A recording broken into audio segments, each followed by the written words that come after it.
justamente um tema que a gente, porque ela acabou de ler na mensagem, né, do campo de sangue, dos equívocos que nós ainda cometemos, que a gente ainda não entende. O Emmanuel vai trazer para a gente exatamente essa pergunta. A gente consegue ir, quando a gente vê essa passagem do Vinde a mim, esse convite de Jesus tão profundo, que nós ainda não analisamos, a gente não tem noção de que convite é esse, do que ele está falando quando ele nos chama, né? E aí a gente vai analisar toda a história da gente enquanto mundo, enquanto aprendizado. Então, nós vamos ver que a humanidade ela está ainda entendendo, nós ainda não compreendemos tudo, mas estamos lá. Então, o Emmanuel vai dizer em outra passagem para a gente que nós, realmente, é normal a gente não ter total compreensão do que acontece, porque ele vai falar de alguns marcos que a humanidade teve. Tivemos muitos profetas, vários, mas ele pontua, né, o Moisés, ele pontua Jesus e a doutrina, são os três marcos principais que nós estamos passando. Então ele fala que na época de Moisés, quando Moisés liberta o povo, né, do jugo dos egípcios, Jeremias vai contar lá no capítulo 31 que foi uma primeira aliança que Deus fez com a humanidade, mas nós não entendemos, e houve uma ruptura. Né? E ele vai falar da segunda aliança que vai existir. Só que essa segunda aliança não é a doutrina, é Jesus. Porque Jesus ele trouxe o Espiritismo desde quando ele chegou. Ele só não usou esse termo, mas ele falou, né? Que o reino do Pai não é desse mundo, que o meu reino não é daqui, que a casa do Pai tem muitas moradas, que é preciso nascer de novo. Então, ele contou. E aí a gente vai ver que ele conta para a gente essa passagem lá no Caminho da Luz. Ele traz essa história para a gente. Porque Moisés veio numa época em que nós ainda éramos muito agressivos, muito brutos. Então, nós não entenderíamos um Deus único. Então, nós gostávamos de deuses, do céu, a lua, a terra, as forças da natureza. E os espíritos vão dizer, lá no livro dos espíritos, que é normal, porque como que a gente ia, naquela época, vislumbrar um ser que a gente não entendia? Então, a gente tinha que trazer para os nossos conhecimentos materiais. Por isso tivemos muitos deuses, né? E quando os deuses ficavam revoltados, a gente fazia algum sacrifício para acalmar esses deuses. Então, Moisés veio trazer um Deus único, mas ele não podia trazer um Deus amoroso ainda. A gente não entenderia, não estávamos nessa idade espiritual. Então, era o Senhor das Guerras. Precisava-se de um Senhor das Guerras. Então, ele trouxe as leis, né, as 10 leis do mandamentos, mas trouxe leis civis junto. Então, ele tinha que nos educar de todas as formas, como seres humanos, encarnados, extremamente materialistas, mas tínhamos que ter medo do sobrenatural. Mas esse sobrenatural era um só, não era a lua, o céu, o gato, o boi, vários, era um só. E teve que cortar o comércio com o mundo espiritual. Nós tínhamos esse comércio. Então, ele não cortou o mundo espiritual da nossa vida, ele cortou o comércio, mas ele tinha que ser mais agressivo. Olha, não mata todo mundo não, arranca só um dedo, só de quem que roubou, deixa a família dele em paz, arranca só um olho. Então ele foi preparando a gente, porque nós precisávamos desenvolver outras questões, raciocinar. Então nós fomos para um lado já filosófico. A gente começou a entender por que a gente sofre tanto, por que as coisas não acontecem, por que tantas dores. E aí, no Caminho da Luz, o Emmanuel vai falar que nós já caminhamos junto com os filósofos, mas não respondemos o porquê das dores. Daí veio Jesus, o Consolador. E é quando ele chega para a gente e fala: Vinde a mim, todos vós que estáis aflitos e sobrecarregados, que eu vos aliviarei. Tomai sobre vós o meu jugo e aprendei comigo, que sou brando e humilde de coração. E acharei repouso para as vossas almas, pois suave é o meu jugo e leve é o meu fardo. Por que ele fala do meu jugo? Porque nós estávamos submetidos a outro jugo, o jugo do mundo, o jugo do egoísmo, o jugo da arrogância, o jugo de tomar o outro e da ignorância, porque a ignorância nos escraviza. Então, essa dor que nós já estávamos prontos para sermos acolhidos. é quando Jesus vem. A gente já tinha dado um passo. E aí ele começa a fazer essa pergunta para a gente, e nós vamos ver que ele continua explicando qual é o jugo dele. Porque o jugo dele é leve, o fardo dele é suave, que é a questão 886 do Livro dos Espíritos. A caridade como ele entendia. Benevolência para com todos, indulgência das imperfeições alheias e perdão de todas as ofensas. É o amor, que é realmente muito mais leve, muito mais suave. Mas nós não entendemos isso ainda, porque nós ainda carregamos o peso de ficarmos magoados, de sentirmos raiva, de nos submetermos a situações humilhantes para a gente ter um poder material transitório. Nós ainda vivemos, ainda gostamos de alguns deuses. A gente não tem mais um bezerro de ouro, mas muitos até a rudinha atrás da orelha, um patuazinho no bolso, né? Uma moedinha, uma folhinha de louro. Olha como é que a gente já deu uma evoluída nas coisas que a gente acredita. Né? Então, nós ainda temos algumas imagens, né? Um santinho lá no canto, um elefantezinho como virando para a porta. A gente tem ainda algumas coisas que são essas reminiscências, que nessa época era demais. Mas como nós já estávamos muito sofridos, aí Jesus fala, olha, mas Deus não é Senhor das guerras. Ele é um Pai amoroso, soberanamente bom e justo.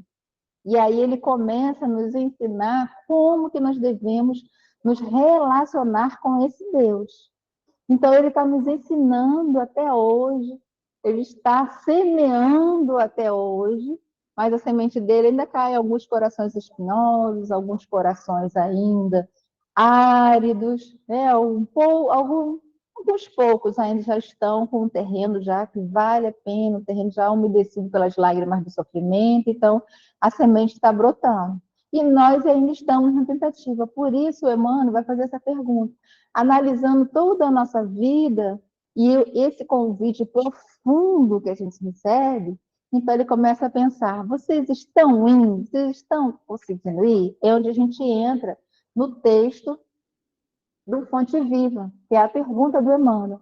E aí ele vai fazendo uma análise, né, uma observação, e ele fala que o crente escuta o apelo do mestre, anotando abençoadas consolações. O doutrinador repete para comunicar vibrações de conforto espiritual aos ouvintes. Todos ouvem a palavra do Cristo, as quais insistem para que a mente quieta e o coração atormentado lhe procure o regaço. Contudo, se é fácil ouvir e repetir o vinde a mim do Senhor, quão difícil é ir para ele. Porque a gente ainda quer ir com condições. Olha, se eu ficar bom, ou se eu pagar todas as minhas contas, estarei lá no Jerônimo terça-feira firme e forte. Quando eu me sarar, quando isso tudo passar, então aí eu vou. Então, assim, a gente ainda não está entendendo esse convite, essa barganha. E Jesus veio explicar, olha, as dores do mundo são necessárias. Você tem que me seguir apesar disso tudo. Porque os discípulos de Jesus não foram culpados porque o seguiram. Todos tinham aperfeiçoamentos a realizar. E aperfeiçoar mudar quem a gente é, toda a nossa personalidade, fazer uma desconstrução e entender o porquê da vida, isso é muito difícil. Então, quando Jesus nos convida, ele não está falando assim, olha, esquece tudo que você aprontou, está tudo certo. Não é isso. Ele vai falar, entenda o que você fez, conserte o que você fez para que você consiga vir comigo. Então, durante esses muitos tempos, nós não estamos conseguindo ir porque a gente pensa assim, deixa só, ele vai reencarnar. Ele vai reencarnar aleijado, demente, ele vai reencarnar pobre, miserável. É assim que a gente, quando se sente atacado ou quando alguma coisa acontece, a gente está desejando que ele se arrebente. A gente está se vingando de uma forma mais sutil, né? Deixa, ele vai pagar, Deus está vendo, Deus é Pai. Essas frases estão no nosso inconsciente, porque agora a gente já sabe, a gente não pode ir lá dar um tiro nele, não pode se vingar pessoalmente. Então a gente está pedindo para Deus fazer isso no nosso lugar. Então, nós ainda não entendemos o nosso relacionamento com ele, com a gente e com o próximo. Porque se quando as coisas me acontecem, eu tiro Deus de campo e eu vou lá e quero resolver, a gente vai ser 5 minutos aí que eu já volto. Aí a gente solta todo aquele verbo, a gente vai, deságua em cima das dores, da amargura, e a gente volta teoricamente aliviado. Então, a gente não entendeu o convite de Jesus ainda. É para não abraçar esse tipo de coisa. E o Emmanuel tem um livro da esperança, ele fala que nós ainda somos cristãos sem Cristo. Ele vai dizer que através de numerosas reencarnações, nós temos sido cristãos sem Cristo. Conquistadores, não pejávamos de implorar o patrocínio dos excessos do furto.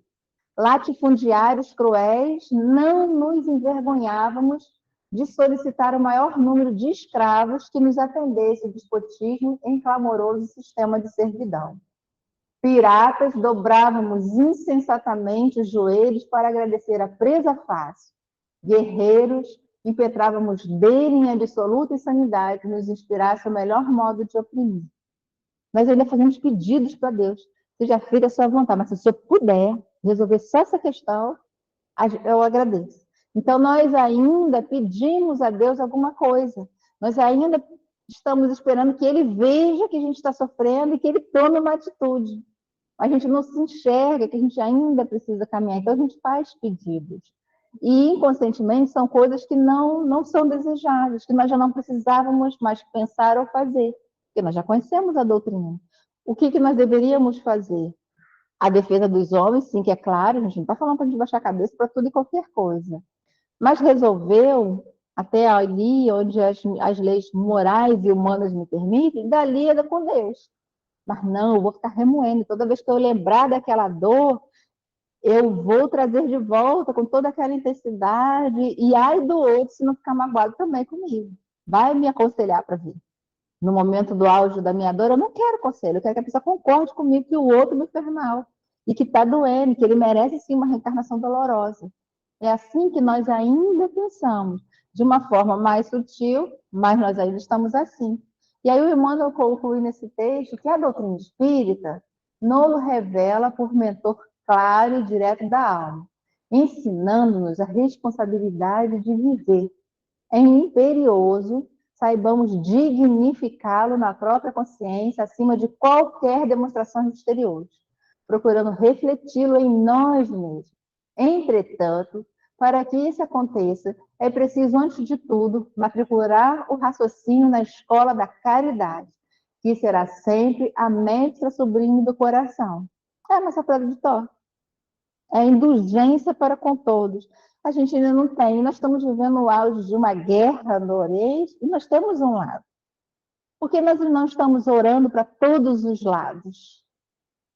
A gente não precisa ficar alienado politicamente, não é isso. A gente sabe o que é certo, o que é errado, a gente entende as consequências de tudo, mas a gente não sabe que só vai viver o que a gente precisa viver. Se estamos nesta época, é porque nós precisamos viver essas situações e porque nós não estamos orando por esses comandantes políticos que estão desenvolvendo essa situação constrangedora. Se a gente voltar para a época de Jesus e lembrar de Paulo, ele não foi tão sanguinário quanto? Ele não era um grande assassino de cristãos?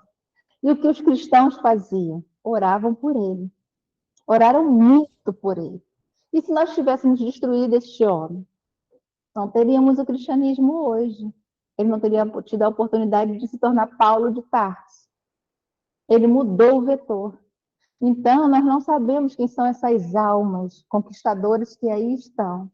Lógico que eles não tiveram esse compromisso quando reencarnaram. Com certeza, não. Mas estão no mundo. A vaidade, o orgulho. Quem nos garante que numa posição assim, a gente faria totalmente diferente? Então, nós não sabemos. Então, nós temos que ter indulgência. Indulgência é conhecimento. É entender Jesus, é aceitar o convite de Jesus. Nós aceitamos? Então, se a gente for analisar seriamente, como Santo Agostinho falava, para a gente de noite fazer aquela análise geral de todos os... Porque não é não são só ações humanas e físicas, são pensamentos e sentimentos também. Então, a gente vai ver que a gente não está seguindo Jesus, que a gente não aceitou ele ainda. Nós ainda estamos em processo de educação espiritual, de compreensão de quem foi Jesus. E aí a gente volta, né, no texto que o nosso amigo leu do campo de sangue. Judas não entendeu.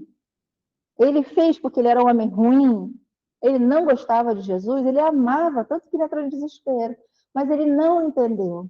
E nós ainda também não estamos entendendo. Nós mudamos o cenário, mas somos os mesmos personagens.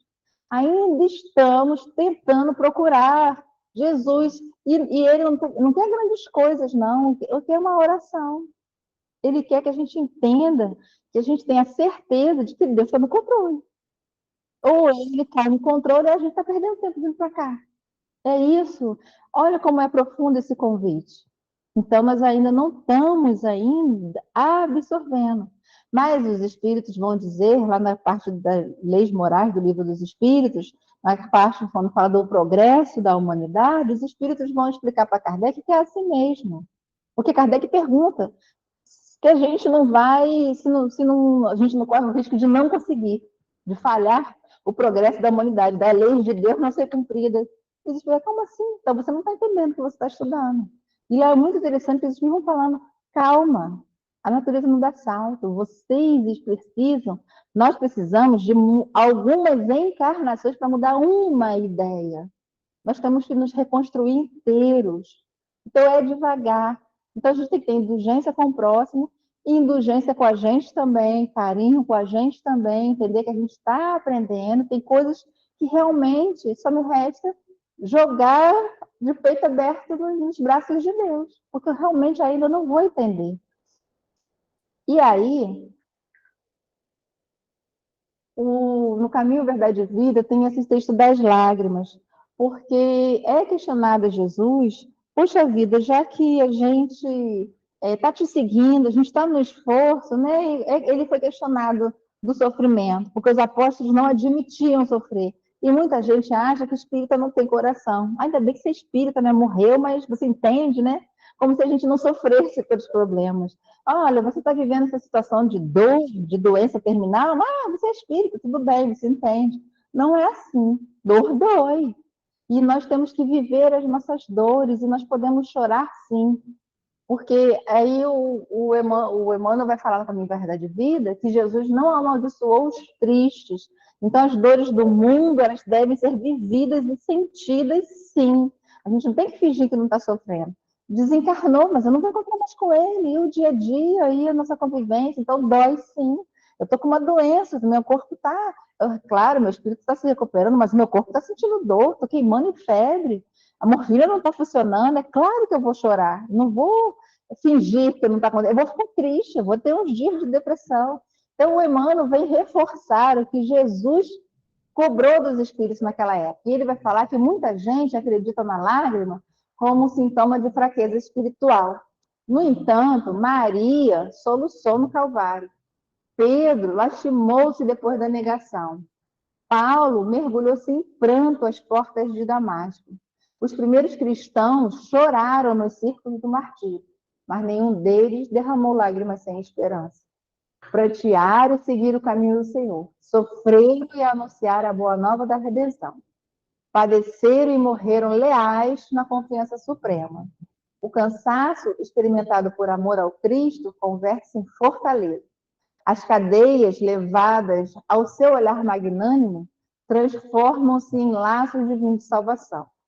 Caracterizam-se as lágrimas por origens específicas, quando nascem da dor sincera e construtiva. São filtros da redenção e vida. No entanto, se procedem de desespero, são venenos mortais. O que Jesus fala para a gente não se revoltar. É isso. Mas sofrer, é claro. Quantas vezes o Chico já não chorou?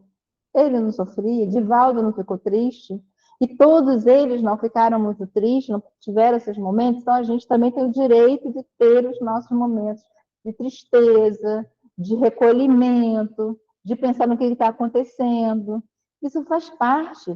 E quando o Tom Bezerra fala que a gente tem que ter alegria, Ele não é para a gente ficar gargalhando, feito um alienado. Não é isso.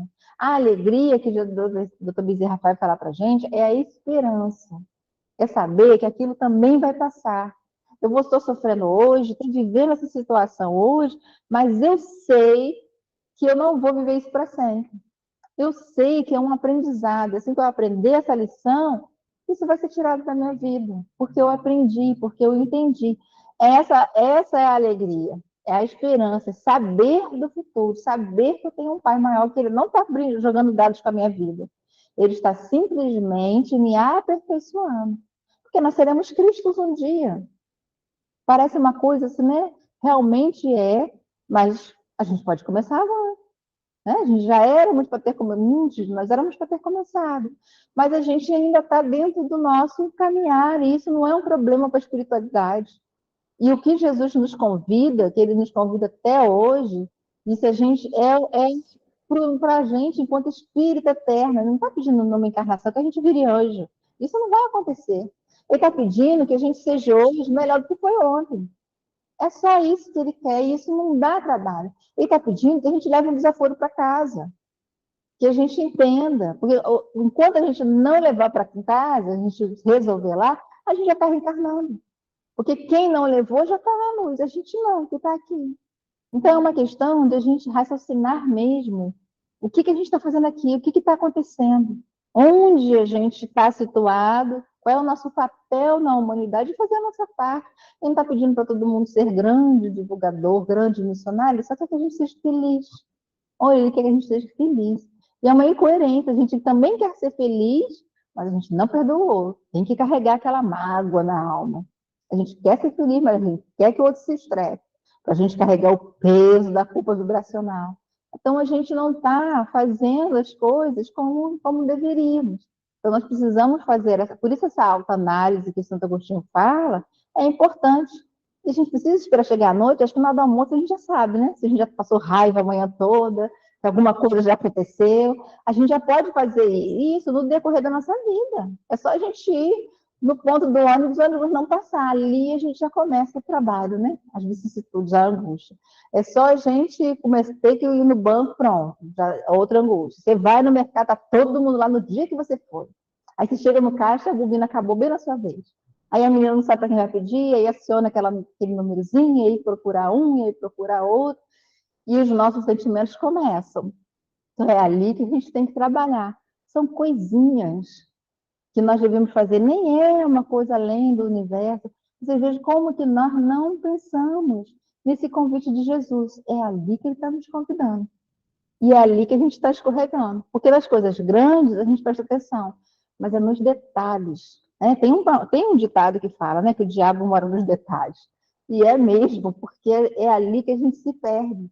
É numa resposta atravessada, sabe? Eu não olhar, porque a gente sabe que o olhar tem vibração. Eu estou lançando o raio, não falei nada, mas não precisa, está escrito na minha alma. Então, são coisinhas, são esses convites que Jesus faz diariamente que a gente não vai.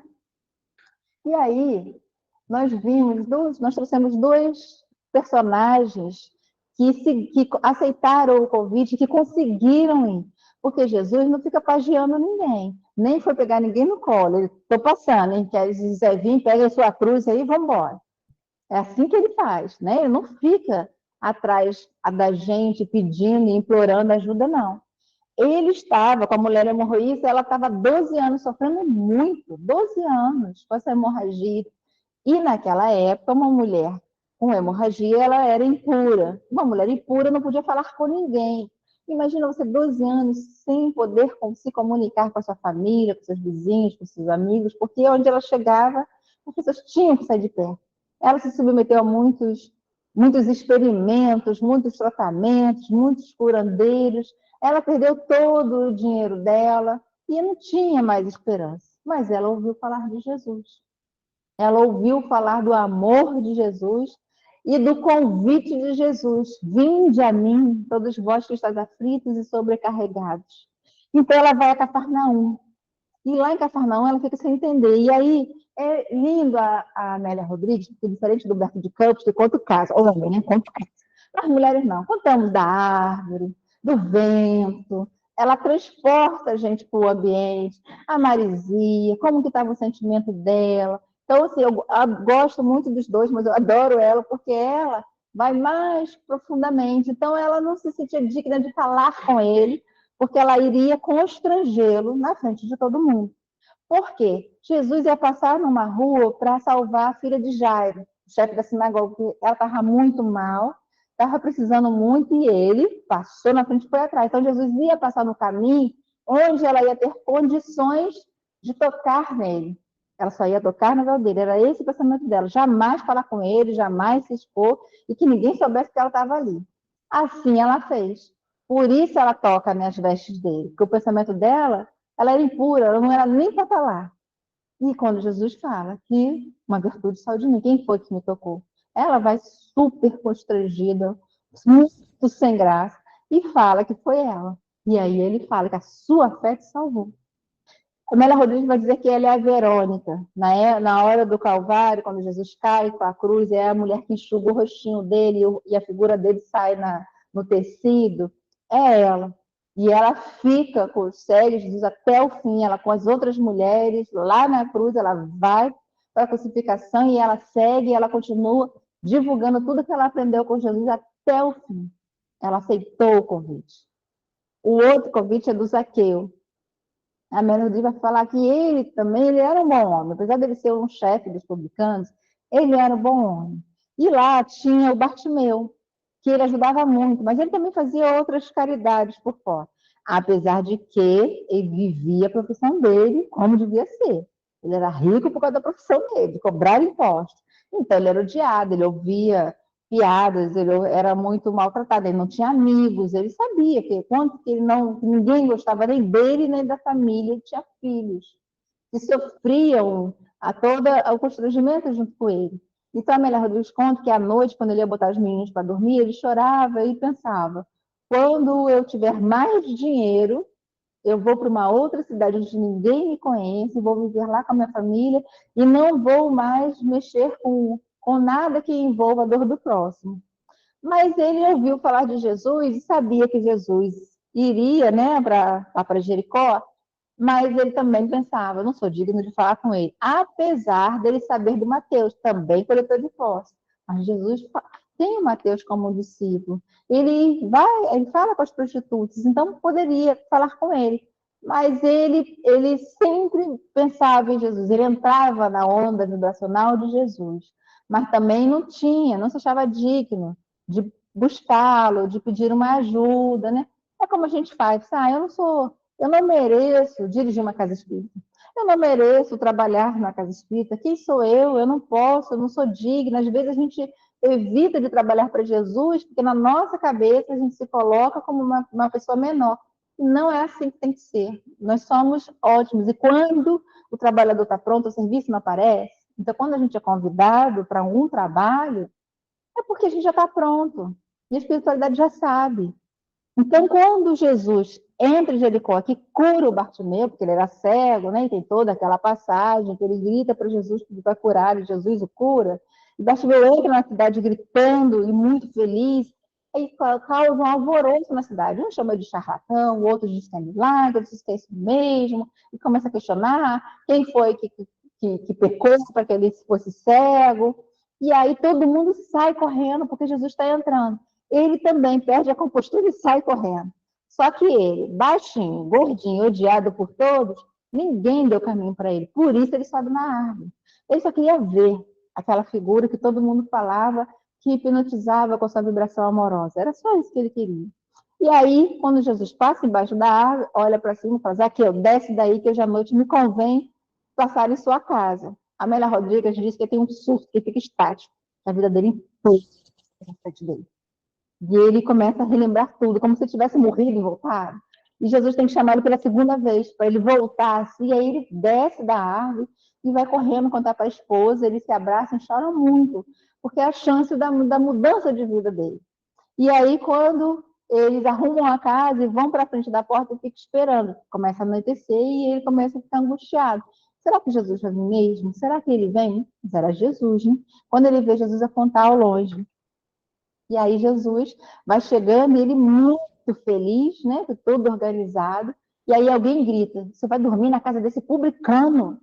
E aí é onde a frase que nós conhecemos. Aqui eu viro para Jesus, porque já que eu tomo um choque com aquela frase, né? E ele fala: Senhor, eis que dou ao pobre metade dos meus bens. E se em alguma coisa tenho depauperado alguém, o restituo em quádruplo. Entra na minha casa. E aí Jesus fala para ele: hoje veio a salvação a esta casa, pois também este é filho de Abraão, e porque o Filho do Homem veio buscar e salvar o que se havia perdido. E aí Jesus entra. E aí tem uma outra versão que fala que Jesus se chamava Yahvé, Yahvé significa o Salvador. E naquela época, quando alguém cometia alguma ilegalidade ou um crime, você devolvia em dobro. Zaqueu falou que devolvia em quádruplo. Ele dobrou a restituição ao próximo, a dívida dele, né, o resgate. Então, Jesus, o Salvador, entrou naquela casa. E quem ele se transformou ainda naquela encarnação? Matias, no lugar de Judas que se enforca. Então, ele vira o 12º apóstolo de Jesus e Pedro convida ele para construir uma igreja em Cesareia e ele vai.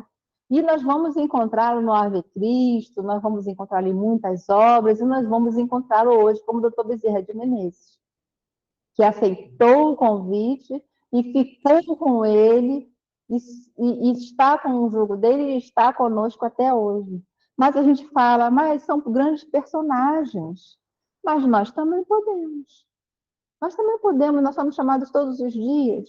Por que a gente não? Então agora eu vou, apesar de tudo. E Madalena, triste, arrasada, quando ela é tirada daquele transe obsessivo por aquele andarilho que vai buscá-la, né? E ela passa uma noite inteira no barco pensando se Jesus ia falar com ela, se não ia, se ela ia se salvar, se não ia.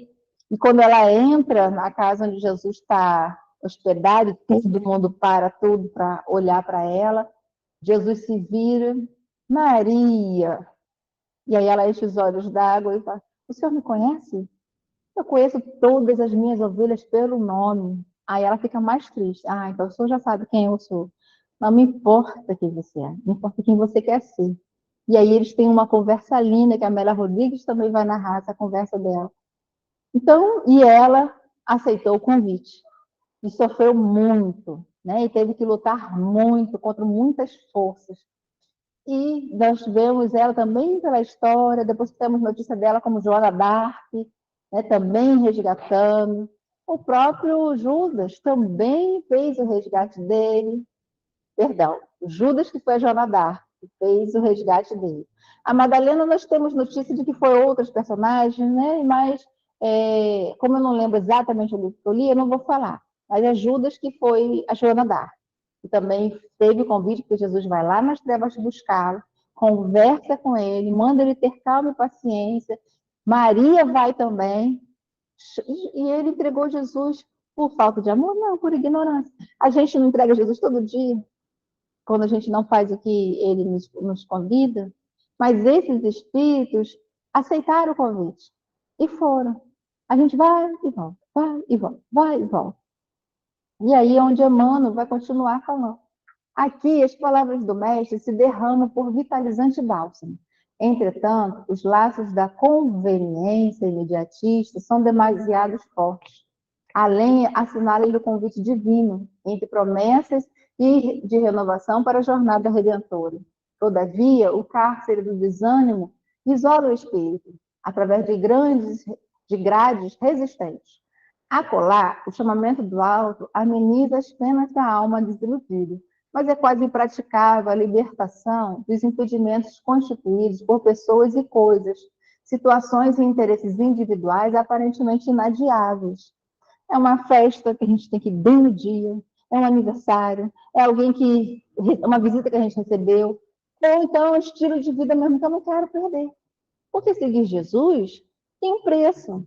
Né? Jesus vai falar no livro Boa Nova, Fidelidade a Deus, é o capítulo, ele vai contar para os apóstolos que tudo na vida tem um preço, porque eles vão questionar como viver no mundo sem ser do mundo. E Jesus fala, você tem que viver no mundo sim, com alegria, participar de tudo, sabendo que vocês não têm que entrar nesses excessos. E aí Jesus pergunta, qual é o preço que você, um avarento, vai pagar? o preço que um egoísta vai pagar, o preço que uma pessoa que não é caridosa, que é um assassino vai pagar. E vocês, porque os apóstolos perguntam se eles não poderiam viver em contemplação, afastados das pessoas. E Jesus fala que não. Porque o Pai trabalha até hoje, por que, que eles não podem trabalhar? Por que, que eles não vão se aperfeiçoar? Por que, que eles não vão compreender? Então é um trabalho. Seguir Jesus é trabalho, e não é pouco, e não é fácil. Né? É muito complicado, é muito desafiador seguir Jesus. Mas depois que a gente pega no tranco, a gente entra na rotina, a gente consegue desenvolver. Todo começo dá trabalho. Começar a ir para a academia dá trabalho, começar um emprego novo é cansativo, lidar com pessoas novas, com outros pensamentos diferentes, é cansativo, mas a gente vai administrando e vai trabalhando. Então, o Emmanuel vai dizer que o mundo nos chama muito. E a gente fala, quando eu me aposentar, eu vou para a doutrina. Quando eu me formar, eu vou para a doutrina. Assim que eu estabilizar, eu vou para a doutrina. Às vezes você pergunta, pô, fulano, você sumiu? Ah, estava com os problemas aí, assim que resolveu, eu volto. E não entende que é aqui que ele vai ter forças, inteligência, discernimento para resolver os problemas. Então, a gente quer vir quando estiver tudo bem?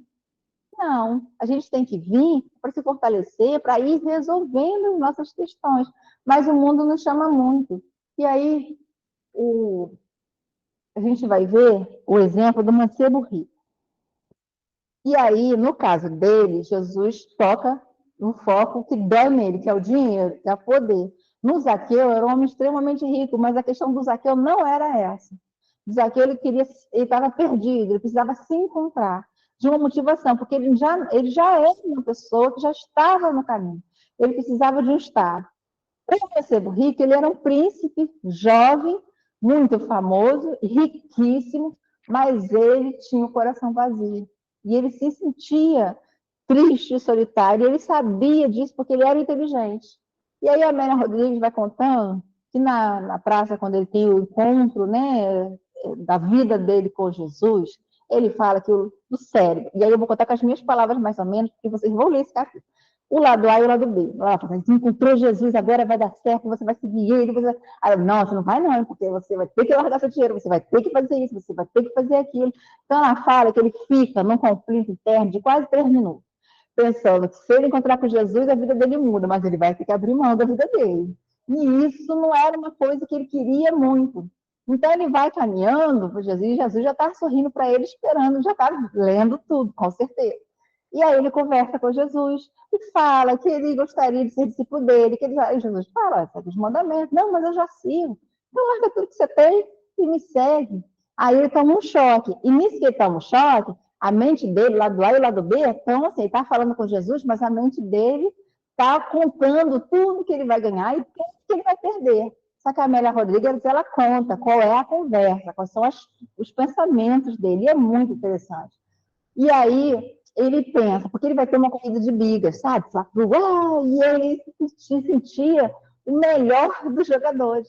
E ele fala, pô, essa semana que vem, porque vai ter uma corrida de biga, estou esperando para me ver. Eu contratei escravos para me treinar, comprei cavalos caríssimos, como que eu não vou? E aí Jesus fala para ele, ó, não posso esperar. O reino dos céus começa hoje e agora para o teu espírito, não há tempo a perder.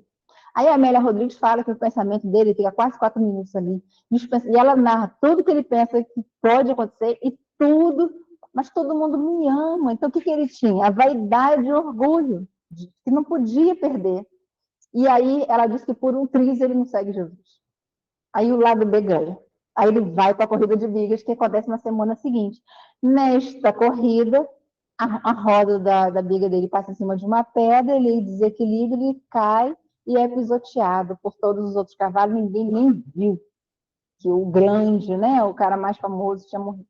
Só que a Amélia Rodrigues vai narrar que enquanto ele está sendo arrastado para sair do caminho para a corrida continuar, empastado de sangue, sufocado com as golfadas, ele vê uma luz chegando, uma que vai se formando. Jesus veio buscá-lo a si mesmo. Sabe? E ele tem, a Amélia Rodrigues fala que os escravos se assustam, porque no cadáver tem um leve sorriso no rosto, chamando ele de amigo. É Jesus chamando a gente. Ele viu que o menino não estava pronto. O menino poderia ter feito o aceite naquela hora e resolvido a vida dele. Ele não conseguiu, a gente também não conseguiu, né?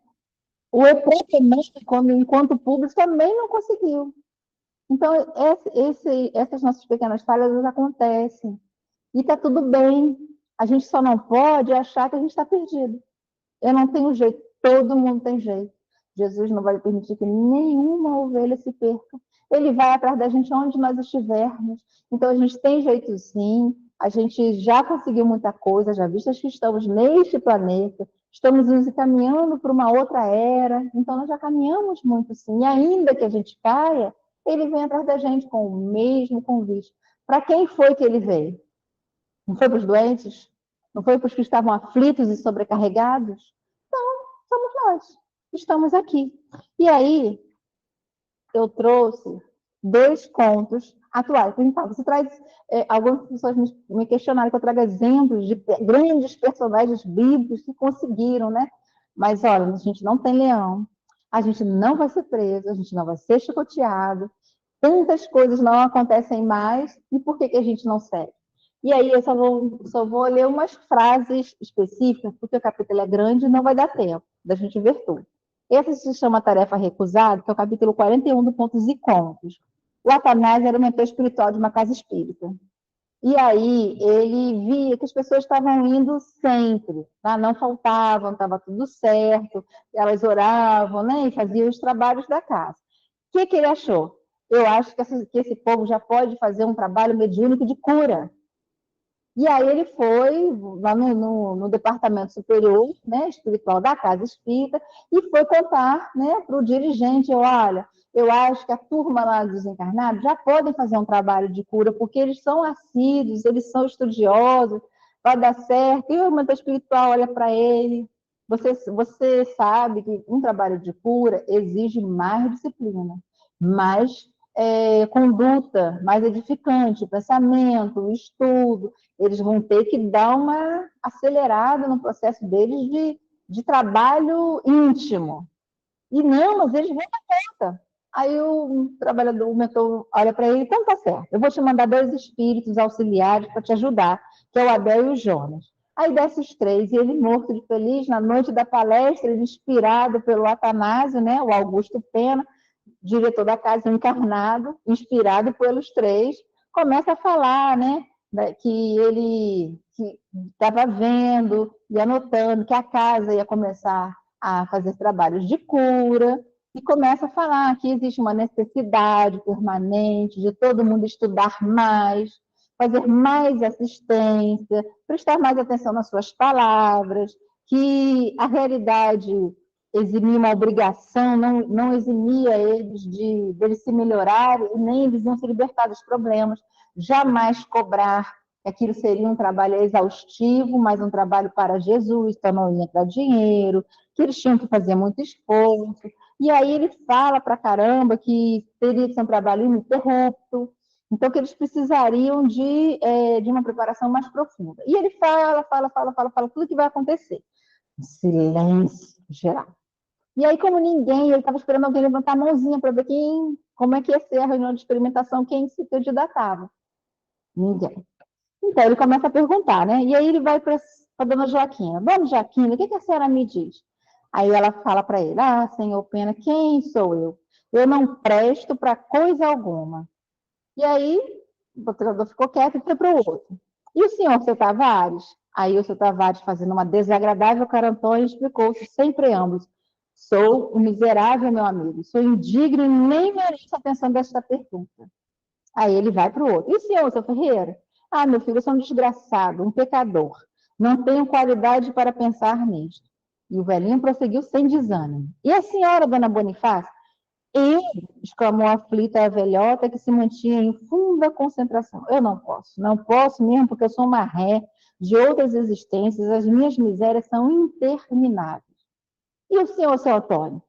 Eu, meu filho, sou um imperfeito, eu sou um criminoso, sou indigno de assistir alguém em nome de Jesus. E no mesmo diapasão, foi todo mundo que ele perguntou. E aí ele fica desalentado, então tá bom, então a gente deixa essa ideia para uma outra oportunidade. O Atanásio, que era o mentor espiritual, começa a chorar. Ele fica muito triste, Aí o Abel e o Jonas consolam ele e voltam para conversar com o mentor.